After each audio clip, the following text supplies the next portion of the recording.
নির্বাচন কমিশন গঠনের মধ্য দিয়ে নির্বাচনের ট্রেন যাত্রা শুরু করেছে বলে মন্তব্য করেছেন বিএনপি চেয়ারপারসনের উপদেষ্টা মোয়াজ্জেম হোসেন আলাল।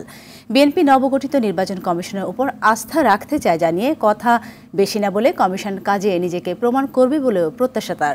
সকালে বাংলাদেশ জাতীয়তাবাদী প্রচার দলের ১৩তম প্রতিষ্ঠাবার্ষিকী উপলক্ষে শহীদ রাষ্ট্রপতি জিয়াউর রহমানের সমাধিতে শ্রদ্ধা নিবেদন শেষে এসব কথা বলেন আলাল। ক্যান্টনমেন্টের যে বাড়ি কেড়ে নেওয়া হয়েছিল সে বাড়ি বেগম খালেদা জিয়াকে ফিরিয়ে দেওয়ার দাবিও জানান তিনি।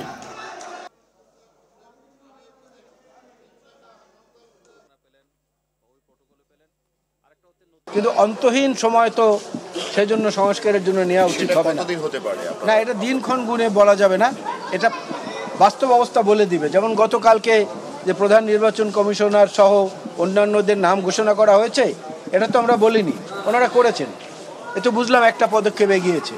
এইভাবে যতটা আগাবে এটা আপনারাও বুঝবেন, আমরাও বুঝবো, তখনই মনে করবো যে নির্বাচনের জন্য উপযুক্ত সময় তৈরি হয়েছে। আমরা ওনার উপরে এবং এই নতুন নির্বাচন কমিশনের উপরে আস্থা রাখতে চাচ্ছি।